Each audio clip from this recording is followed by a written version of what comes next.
Welcome to the Money Insights Podcast, where high-income earners come to learn wealth-building strategies that will take them from high income to high net worth. With your hosts, financial and wealth-building experts, Christian Allen and Rod Zabriskie. Welcome into today's episode of the Money Insights Podcast. I'm Christian Allen here with my much better looking co-host, Rod the Pod Zabriskie. Rod, what's going on, man? Hey, I'm doing great. And I have to refute that a little bit. If anyone has not watched this podcast on YouTube in maybe 2 years, you wouldn't know, but Christian wears a hat. I do. I wear a hat every day. And yeah, that's because I have to cover as much of my body as possible, Rod. Oh, that's it. So, but what's funny is that before he started wearing the hat again a couple of years ago, he never wore hats. The first time I saw him in a hat, I was like, I about tipped over because I'm a hat wearer, like in casual. You're like a casual hat under wearer. The sun, and when I'm working out or whatever, I'll wear a hat. But I'm a hardcore hat wearer. It's now. like, oh yeah, nonstop. Yeah, I went all in with it, Rod. And there's no turning back now. I love it. Look, it's like I don't have to it's just way easier to get ready every day. Like you don't have to worry about that it's just so great. So hats, especially good hats, high quality hats like the ones I wear. Yeah. I can give a quick shout out to Melon, best hat brand without question. Okay. But I don't think that people are tuning in to learn about hat brands. I hope not. Or to debate which of the two of us is better looking. Because that's not really much of a debate. They do, however, sometimes tune in to learn about money. Yes. So what we're going to do today is we're going to talk about money, but we're going to talk about money and technology. So I want to have a conversation, Rod, about the future of FinTech, future of investing and FinTech and how those things come together. And we're just going to take it wherever it takes us. Does that sound good? I like it. Yep. Okay. So FinTech has a pretty broad definition, I guess. It just is it's just a broad name for what? Tell the audience what FinTech means to you when you hear that terminology. Yeah. So, I mean, it's financial technology shortened to FinTech. Brilliant. Yep. Brilliant. Just want to make sure that's out there.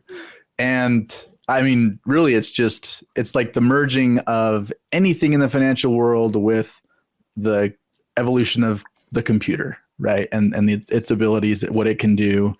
And so it's not that it's brand new, but I think we are at a pivotal point in time where we're really seeing it take off and the things that it can do for us and probably will do for us in the future.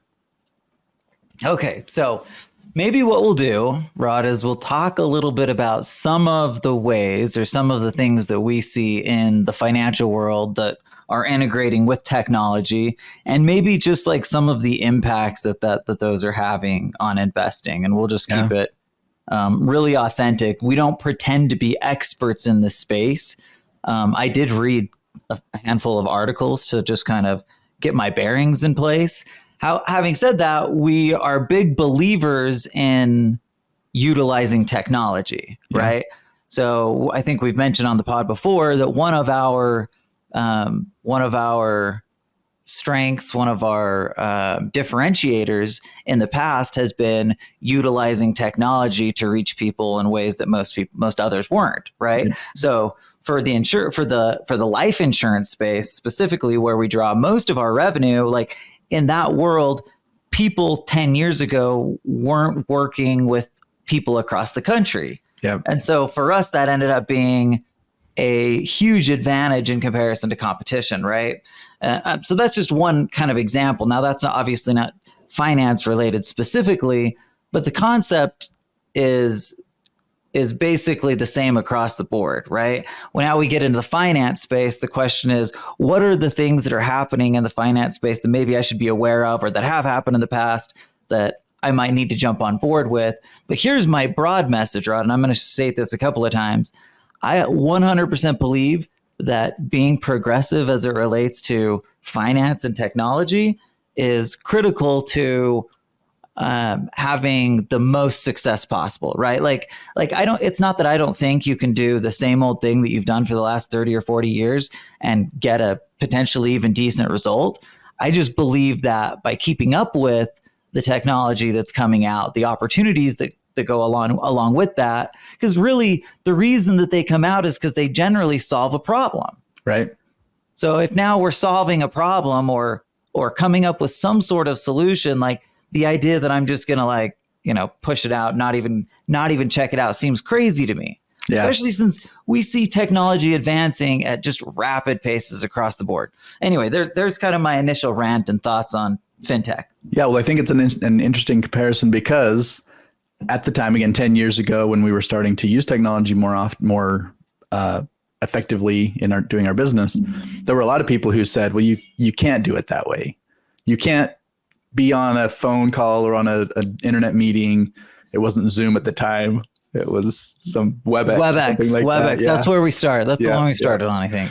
But they said you can't. Like, nobody is going to be willing to do that business with you if they can't see you face to face, shake hands, sign on the dotted line with you, present. And it just turns out that wasn't the case, right? Not only was it not the case, Rod, but I've found that people are generally more comfortable, more engaged. Yeah. More flexible. There's a better interface. It's more flexible. Like all of these reasons, like it's actually been the opposite of what so many people thought. And again, a lot of this is just funny because this is like the world as a whole. Like, I don't know when progressiveness became like a bad thing. I guess if you relate it to the world of what's the word? Politics. Politics. Thank you. Yeah. If you go into the political world, maybe it has, like, depending on what side you're on, but in this world, progressiveness just always wins out. Yeah. Right. Yeah.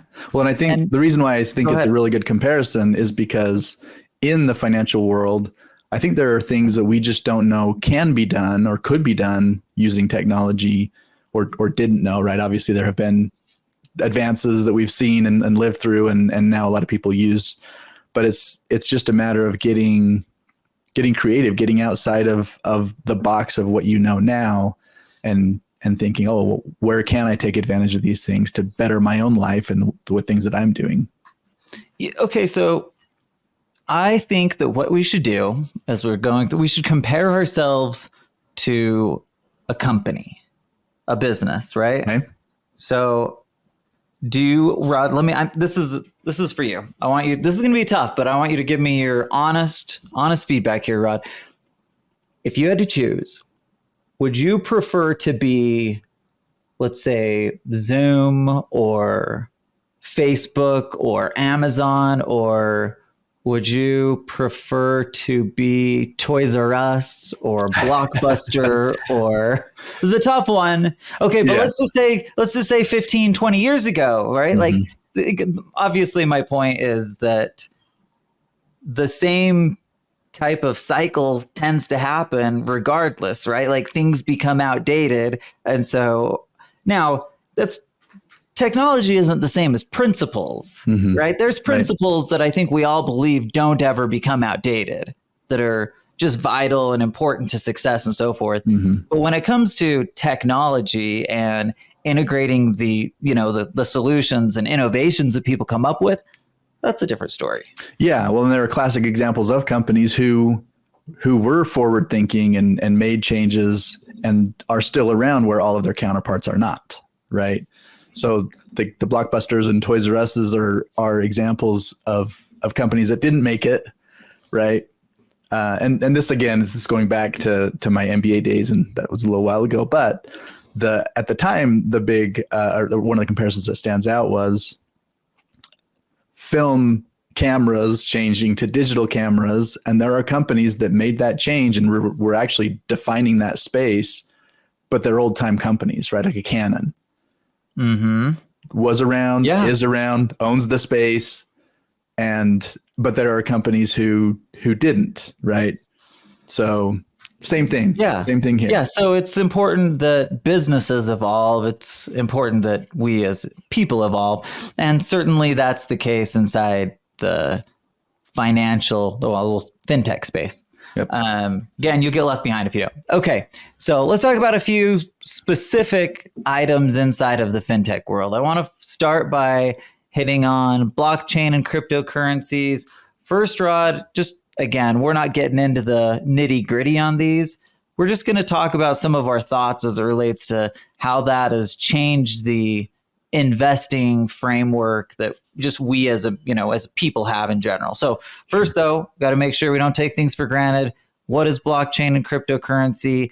And then let's hit on some of your thoughts around it. Yeah. So I want to define it, but I also want to differentiate it from what it's not. So what blockchain and cryptocurrency is, it is a like pure technology based idea. In other words, blockchain is basically mathematics inside of technology, so that when they talk about mining, for example, crypto, well, the idea on that is that you're running calculations to find formulas or find prime numbers or what, depending on what crypto you're dealing with.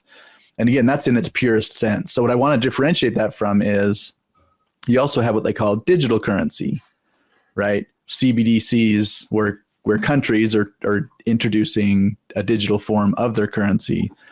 And that is not blockchain. That is just them saying, instead of a physical dollar that I'm handing to you, I'm going to have a digital version of that. We'll still call it the dollar, but it's just a digital form of that. And that, in some sense, that's existed for a long time, because as we do our banking, there aren't physical dollars that always change hands between banks or whatever when a transaction takes place, right? It's kind of the vault back there somewhere. It's just we just assume there's money, there's something like that. Yeah. Now, if you've listened to the pod at all, you know that there's not as much money backing it as this probably is out there in circulation, right? But that's kind of the way we think about it, right? Yeah. We think of it kind of like, okay, but you're right. So I do think it's important to differentiate those things, because there's a big difference between the two, and it is confusing because they're both elements of technology that exist, right? We're still they're both FinTech, but they are different in what they're actually doing. Okay. Yeah. Because on the one side, blockchain value is there because there is a scarcity, right? Again, because it had to be mined, it had to be quote unquote created, and it took effort, resources to do that, and there's a scarcity there. Whereas on the digital currency, the CBDC side, the United States government is wanting to create one, right? And basically all they do is they just put their own, it's the country backing its legitimacy in the same way as it's the country backing the paper dollar. The paper by itself has no value except that the country says it has value, and everyone's willing to go along with it, right? It used to be it was backed by gold. It's no more, right? For the last a long time. Years. And so in that case, the digital currency becomes that same kind of thing. It's not based on scarcity. It's not based on the same thing. It's just the country. Okay. So Rod, here's my question for you then. And again, just your opinion, what impact would you say that cryptocurrency is having on investing in general? Yeah, well, let's take Bitcoin as a specific example, because it is in its purest form not related to any country, any company, right? It is independent. It was built to be that way. It is completely independent and it's limited. Yeah, and the idea that could exist, nobody could have fathomed that was even possible, right? Because you go back and you trace the history of money, of currency, and it was, for the last 500 years tied to a country, right? Yeah. A central bank, right? Which in most cases is tied to the country. But what Bitcoin has done is created this completely new category. And in a way, you could say that kind of revolutionizes the financial space. Just the idea that can exist and does exist. The government tries to track it. So now they're asking about it on your taxes, and they're trying to tax it. It's like they're trying to do these things to kind of rein it in, so to speak. But it exists on its own. Like they can't. There's no stopping it at this point. Yep. Agreed. Yeah, and I do agree with that. Like, but we still get the question of whether it's something that's going to be around for a long time, and so from an investment perspective, and we're not going to get into huge detail here, but I always tell people that are asking me about investing specifically in it, like, I think it is something that will just continue to grow and build. I don't know that it's necessarily the best short-term investment. In other words, this isn't rocket science, but there's likely to be large swings in that space. Yep. But the reality is that some of these things, like Bitcoin, has been around long enough to pretty much show that it's here to stay. Yeah. And because of the limited number, it just kind of continues to go up in value over longer periods of time, right? Yeah. That's the important thing to remember. And the other interesting element to that too is as it becomes transactional, I shouldn't say becomes, it has been transactional for a bunch of years now, becomes more mainstream in its ability to be transactional. And then that takes it out of the investment realm. In other words, the dollars that I receive on my paycheck and then spend, I don't think of as money that's invested, right? Well, but I could take it. I could take that and turn it into an investment. But to the extent that Bitcoin becomes more and more transactional, people will use it and treat it not necessarily as an investment, although the swing in value matters, right? Yeah, it is interesting. You can dual purpose it in that way. And I say dual purpose it, but it could go either direction, right? It could be helpful, it could hurt you in any given moment. And so, but you're right, it is there. We do see more and more of that, and I remember the first time I saw like a website that said like, you could pay us in Bitcoin or whatever. Yeah. And I was thinking it's a smart way to, get some Bitcoin if you're a thoughtful, if you're into the technology space, the FinTech space, especially, like, kind of just made sense. Just made sense. So Bitcoin has changed the game. I think we could start with that, right? And of course it then brought many other types of cryptocurrency that exist out there. Ethereum's a big one. I don't know them well, but I could name off, maybe 3 or 4 others. Sure. But those and several of them have, shown some propensity to have staying power as well. And so it kind of goes back to your point where it's like just the idea that these things can exist. Now, Bitcoin is different than those others still, right? They're not exactly the same. But the idea that kind of innovation can exist is kind of, I'm not sure. It's probably both exhilarating, exciting, and if you're the government, it's probably like terrifying. Yeah, which is why they say they want to get on board. And yet, if them getting on board is just a CBDC, well, it's completely different. Okay. So blockchain and cryptocurrency. Let's talk about a couple other things. Robo-advisors is a big one. And this is a big one for our space because that's what we do. We help teach people how to, invest, how to make money, how to create plans and strategies that will ultimately help them grow their wealth. Yeah. And so I think the big question so first of all, everyone knows what robo-advisor. So it's a robot advisor. I know, brilliant, right? So that means that instead of a real person taking that role, I have a machine doing it. Yeah. Right.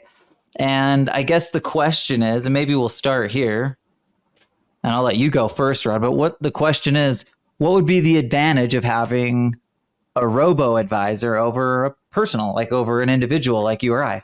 Yeah. Well, number one is cost. If I'm using, and maybe we should differentiate again, because there are retail level robo-advisors that you just plug into Robinhood and others. But also your more traditional advisors have a kind of a robo-advisor behind them in a lot of cases, which again, either way, whether it's retail or that kind of, let's call it wholesale level, it does help cut down the fees because we're not having to pay labor for somebody to be doing the tracking and the moving and all these different things. It's digitized. It's all just set so that you set the parameters, but once you've set the parameters, it all happens for you. And so you don't pay as much in those costs. Okay, good. So in theory, and I don't think this is true all the way, always, but in theory, it should be something that reduces your overall cost, which of course, in the investing world is a big deal, right? If I can cut 50 basis points off my cost, like especially over a long period of time, that could be a significant amount of money that's coming back into my pocket just by recovering the cost of what I would have spent otherwise. Okay, what else comes to mind? I mean, just speed. So in the good old days, I had to reach out to my broker, tell them, hey, buy, sell, whatever. And then there was time that took for them to do that. Whereas now I click a button and still there's the time it takes to make the trade. But the time between me making that decision and the trade happening is tiny compared to where it used to be. Yeah, that's absolutely true.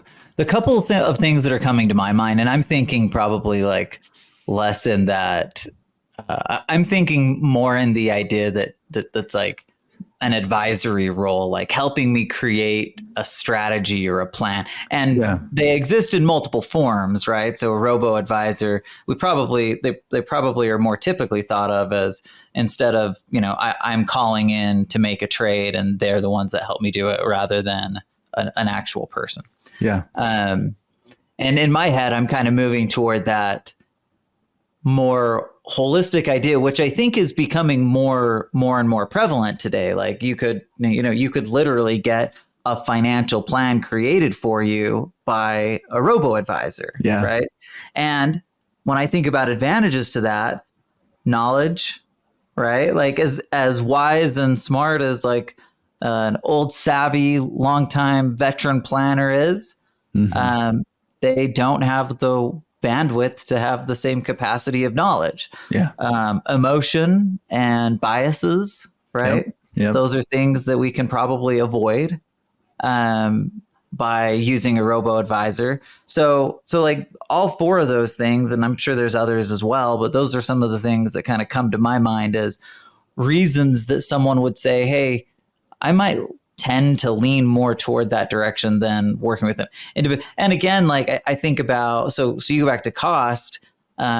So you might also add to that, like conflict of interest, right? Conflict of interest is one of those things that exists and always has existed in the space because most financial companies pay based on their products being used, not just, they don't just pay somebody a salary to go talk about them to people, right? And so for that reason, there's that conflict of interest that exists when people earn a fee or a commission or anything that's directly related to the sell of a product or service. One category of products as opposed to everything else out there that they don't talk about because, to your earlier point, they may not know as much about it. But secondly, they're not motivated to do that because they don't get paid if the person chooses to go that direction. Okay, Rod. So those are all compelling reasons. I'm starting to feel like we should just throw out people altogether. There's probably no use. I actually think about this. So tell me what you think of this, Rod, if I'm crazy. And this isn't related to FinTech, but it is certainly related to technology. So I'm in San Francisco 6-8 months ago. I don't remember exactly when it was. And I was confounded. We'll say confounded when I looked over and I saw a car driving with nobody in it next to me. Wait, actually, I take that back. It was somebody in it, but they were in the back seat. And the car is driving around. And I was like, okay, I knew that I've heard about it, but I didn't know it was like actively happening in some markets. And most markets, it's not very actively happening, but there are a few that are like, it's just legal and running, right? And I thought about this for a minute, and I remember Heather, my wife's like, oh, that terrifying. And my initial thought is terrifying as well. But then I started to think about this a little bit more, Rod. And I was like, what's actually going to happen is in 10 years from now, maybe it's 20, I don't know. We're going to look at it and the self-driving cars are going to have an accident rate that's way less than humans. Yeah. And we're going to get to a place where, you're more likely to ride in a car that's self-driven than you are because you're safer. Safer. Am I crazy? And I have one more point on that is bring it.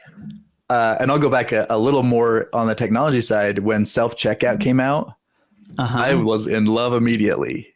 Right. Oh yeah. If I don't have to interact with the person and just kind of the awkwardness, boom. And that's part of that's me. Part of that's my personality. But I was talking to a guy and he's like, man, that is the most ridiculous thing ever. They should care more about their customers. They should give them the fine, treatment that the personal touch can give and not be so cold and just put you in front of a computer. And I couldn't have disagreed more with him then. Well, and now hearing you on the self-driving cars, it makes me think the same thing. If I don't have to deal with the sometimes awkward interaction of the driver, it's just like, hey, I jump in the car, I get to my destination, I'm good.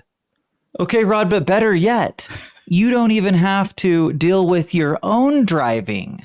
I'm talking, we will own self-driving cars and we will get in a car and it will self-drive us because it will actually be significantly safer. I know that sounds like people, I don't know, maybe some people think I'm crazy. Maybe some people are totally on that train with me.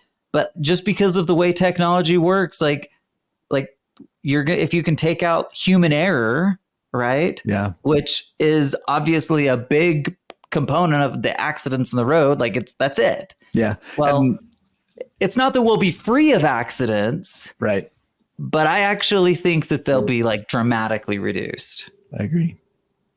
So back to your point, Rod, some of us actually feel like we're getting poor service if we come up to, like, we're done with our shopping and we come up there and they're like they don't have any place for us to just run over and self-checkout. Yeah. Like this place is like, they're not delivering the service that I need. Right.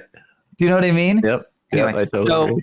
But I do think, to your friend's point, whoever pointed that out to you, there is absolutely still value in humans. And for some people, it totally makes sense. There are situations like, I'll give you one. We're back to the grocery store. If I'm going to have to get produce, I don't want to go there and type in all the things myself. Like, I'll be slow doing that. When I've got produce, I'm just going to take that. I mean, if it's a lot of produce, if it's just a couple things, I'll do it. But it's kind of exhausting. So there's times and places for both. Okay, let's get us back to robo-advisors. Okay. So what are the compelling reasons to not use a robo-advisor, or maybe a more like a more honest, authentic framework for me would be how to use it with technology. In other words, I'm already on the train that I think we should grab hold of technology and run with it. And I think there's huge value. We just talked about things that robo-advisors can do that we cannot, that people can't do. So it's almost, in my mind, not a matter of being like, okay, which one of these am I going to use? I'm going to use a combination of both of them. But talk to us about the advantages that come to your mind of people over technology like robo-advisors. And this goes back to my friend, and it's the personal touch, feeling like, because going to a robot, and if they're not asking the right questions, and I don't feel like I can really give them an idea for what I'm looking for, and I don't know how to come up with those ideas on my own. I need someone to guide me through that process of well, what should I be thinking about, and what matters, right? What factors matter as I'm making these decisions? Well, an individual can do that. The right individual, right, who has the right skill set, can do that in a way that I'm going to say a robot can't. And I'll say that, like, as of this moment in 2024, a lot of people feel that way, that they can't.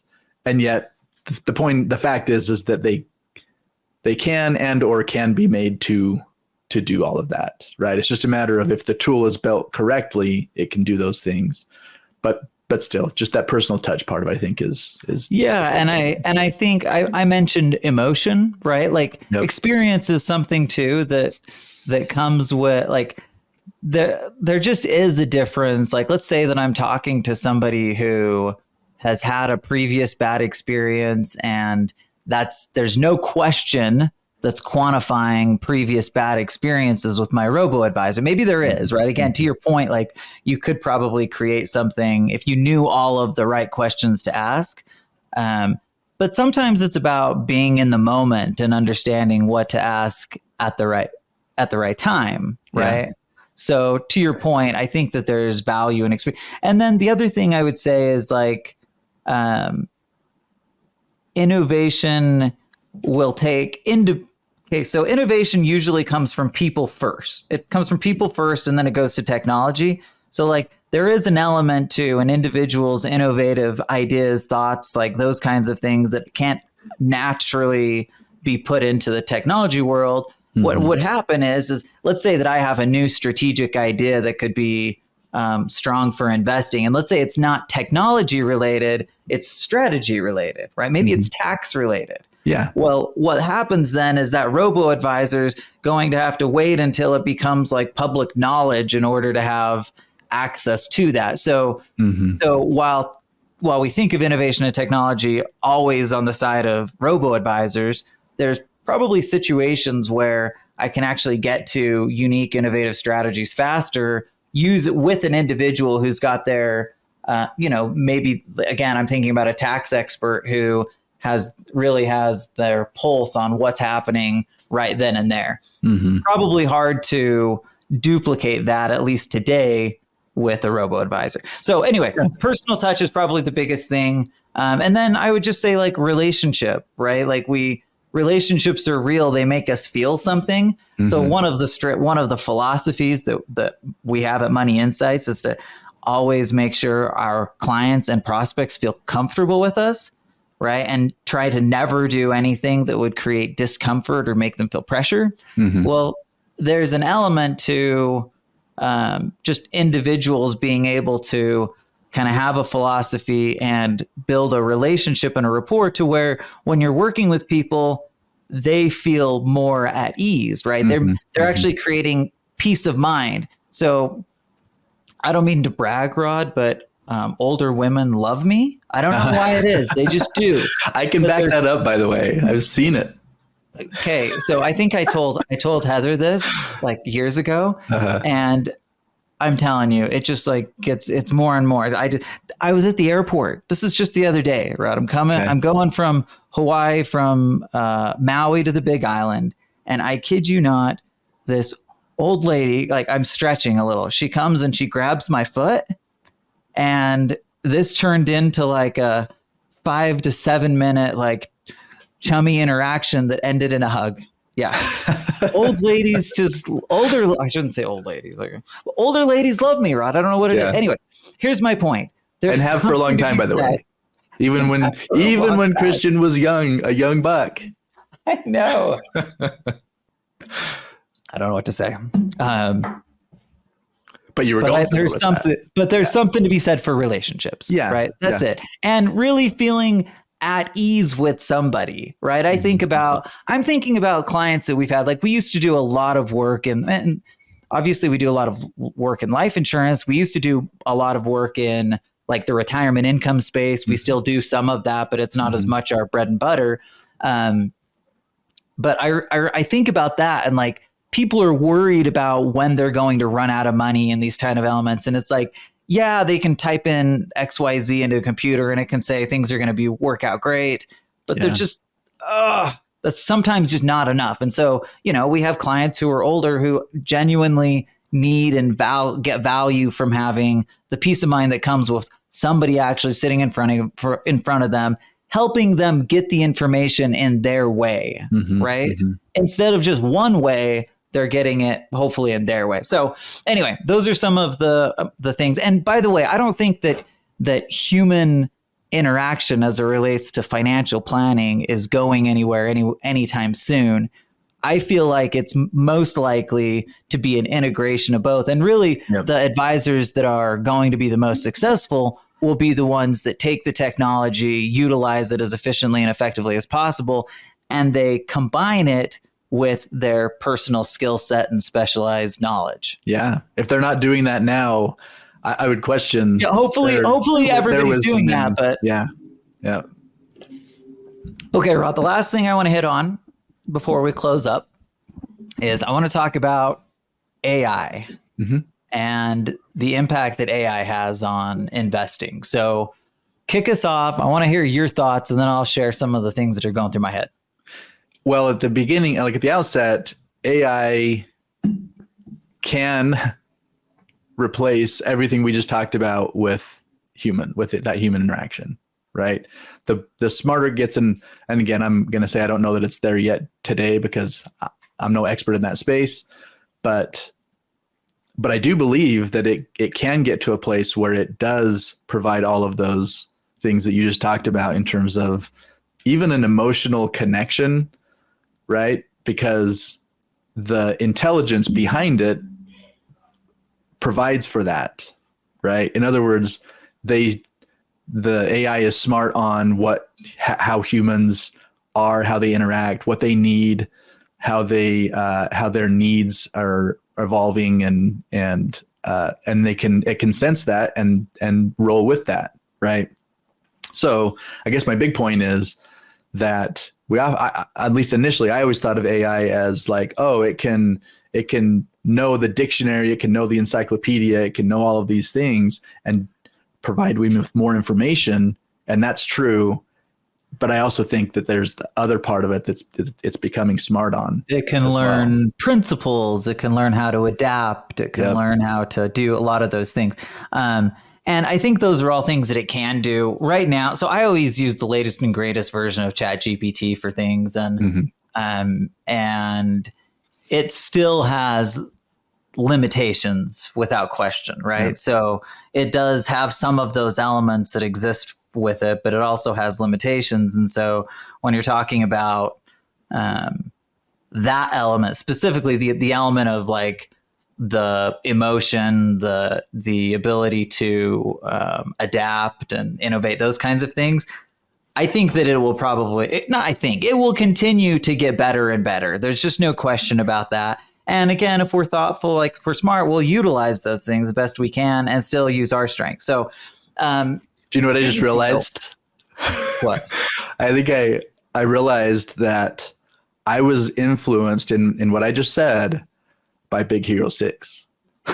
I love Big Hero 6. It's great. It's great. But I thought about, that's actually kind of what was happening there, where it was basically AI, right? Yeah. That he created, but it became a friend.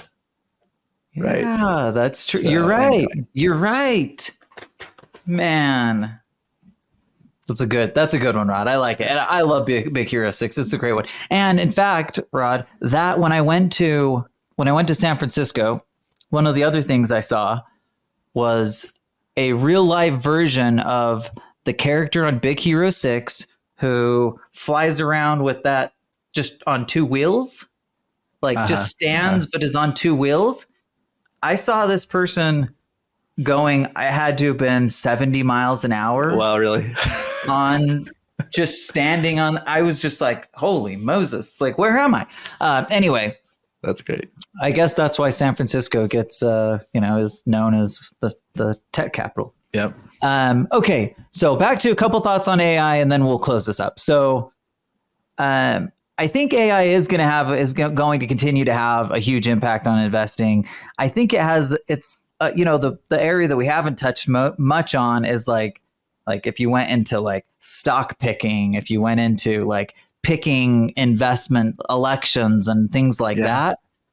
It's hard for me to believe that in those technical spaces, people are going to be better than AI. Mm-hmm. And my reason for that is because right now, most people, in order to get a feel for those things, they just pull the data themselves or they try to pull whatever data they can find. Well, The difference is that in the AI space, it can pull so much more data so much more quickly that when you're in that space, I really think that advisors would be wise if they haven't, like already, to your point, basically bring that into their world. Because if they don't, it's going to be problematic because they're just not going to be as good at it, right? As what AI can be. There's no humanly possible way for that to happen. So anyway, I guess I just wanted to make sure I hit on when we get into this world of actually choosing investments, looking at past performance and what that means on potential future returns, different asset classes, all of those different elements, like utilizing AI is without question the most effective way that we can get that information in our hands today. So again, if you're not using, just make sure that you are. I think that's a great point because data has been around a long time, right? Like if you think about, especially again in the financial space, in stock picking, in trends, in all this kind of stuff, the data is there. The ability to use that data becomes a challenge. And the people who have been most successful are people who have been just so engrossed in that information and become knowledgeable on it. Well, could any individual become as knowledgeable or as competent in using that data as AI? I just don't think so. Okay, Rod, I want your closing thoughts. What are the most important points that you want listeners to know about, or at least the things that you feel the most strongly about as it relates to this topic? I think the first one is, and this is very much a generational thing. So depending on which generation you're in, the first thing is just opening your mind to the fact that there could be better ways to do things in the financial world that you just aren't even thinking about. You just don't even know that you should be considering it. But, you look around and start asking people, what are you doing? Do you use a robo-advisor? What do you do with your, what apps are you using in your financial world? And I think you'll be surprised that people, even in your same generation, that are using it, and you're like, oh, wow, these things exist, and I just had no idea to even look for them.